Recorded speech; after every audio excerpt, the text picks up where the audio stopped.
It's the Tebow effect. Right. It's the exact same thing that got teams to the point where we don't want this guy on our depth chart. Is he good enough to be a third-string quarterback? And that's debatable. Right. But even if he is, we don't want that. We don't want the reporters rushing past our starter to get to Tebow.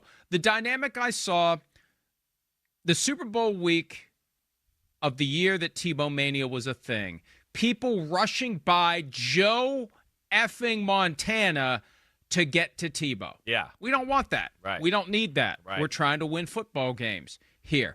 And look, especially before the draft, I'm not going to traffic in anonymous opinion. Anonymous fact is a different thing. We talked last week about the whole NFL media deciding to just basically act like a social media site and say, hey, you want to put something up anonymously no matter how vile or poisonous it is? Remember the quote? Here it is. He's so entitled. Worst formal interview of my life. He takes unnecessary sacks, never plays on time, horrible body language, blames teammates. Biggest thing is he's not that good. You can't, I believe, and I don't care. They can try to explain it till they're blue in the face. We should not do that. We should not allow that. We should not traffic in that, especially before the draft.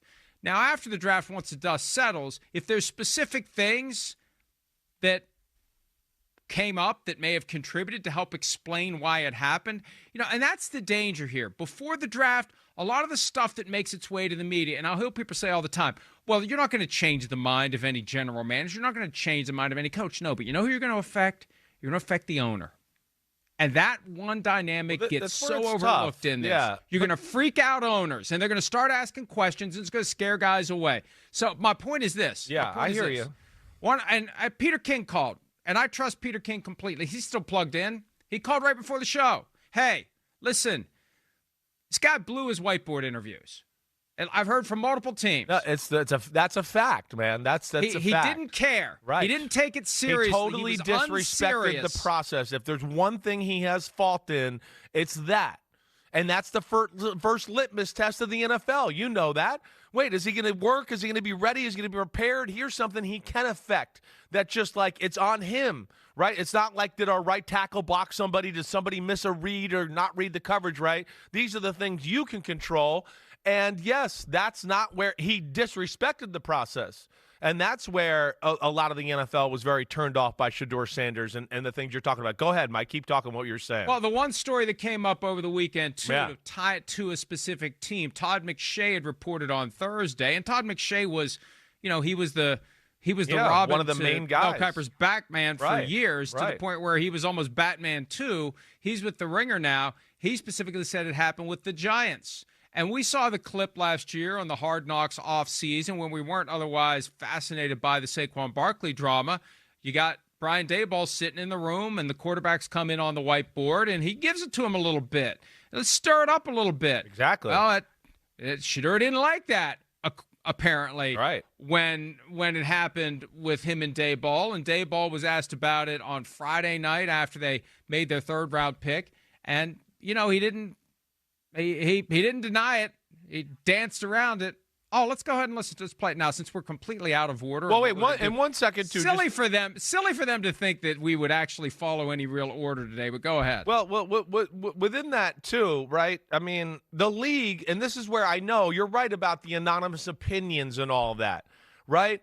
But also, too, the league was kind of trying to tell people that this, not that it was fifth round, but it's not top 3. It's not top 10. It might not be first round. The league was kind of trying to tell people in the media that a little bit. But the media, maybe some people didn't come out with it the right way or whatever else, and just people didn't want to believe it. And that's why I do think some insiders leading up to the draft are starting to hear like, wait, I talked to Team X and Shedeur Sanders wasn't one of their 3 favorite quarterbacks on the board. Okay, I talked to Team Y. Wait, he's not one of their 3 favorite on this team either. So they started to dig, and that's where you started to hear stuff like that. Like teams started to go a little bit like, Meetings weren't very good. We weren't very impressed with Pro Day, all of that. But, like, the public didn't quite want to buy it all the way. Well, and that, you know, is a tough thing about the whole situation, too. I'm not saying it's right or wrong, but I'm just trying to say I do think the league was trying to warn us a little bit leading up to the draft. Well, if they want to do it, and here's the thing, and part of it's on the media. It can't just be, hey, we're going to go ahead and broadcast your personal opinions about this player, no matter how negative they might be.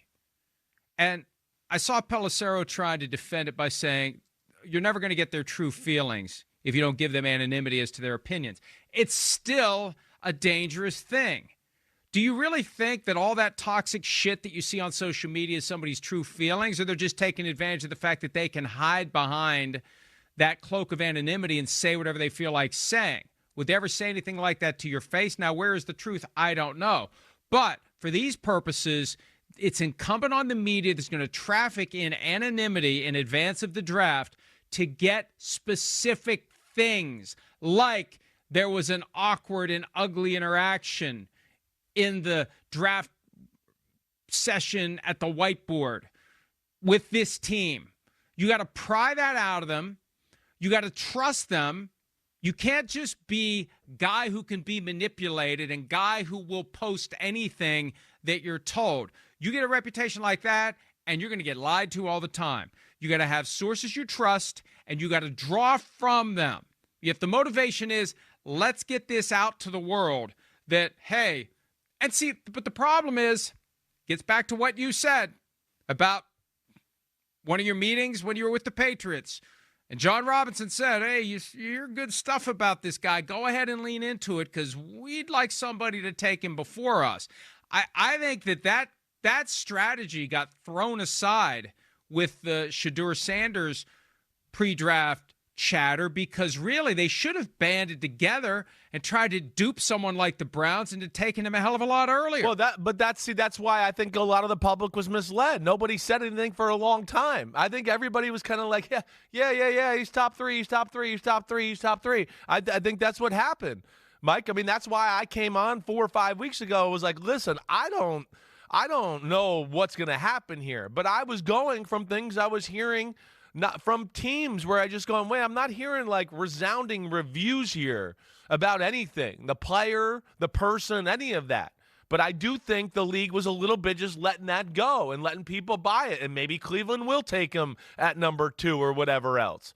But towards the end, I think people start to dig a little bit. And then the teams that don't need quarterbacks and they're not involved in it, they start to talk to people too. And they start to go, hey, I mean, did you hear about QB, blah, blah, blah? I mean, right? And it just becomes, oh, whoa, I didn't know that. And that's when I feel like it started to become a waterfall of maybe some bad things just, as the lead up to the draft started to happen. Hi, it's Mike Florio. Thanks for watching PFT on YouTube. Hit subscribe for the latest news and analysis from Pro Football Talk.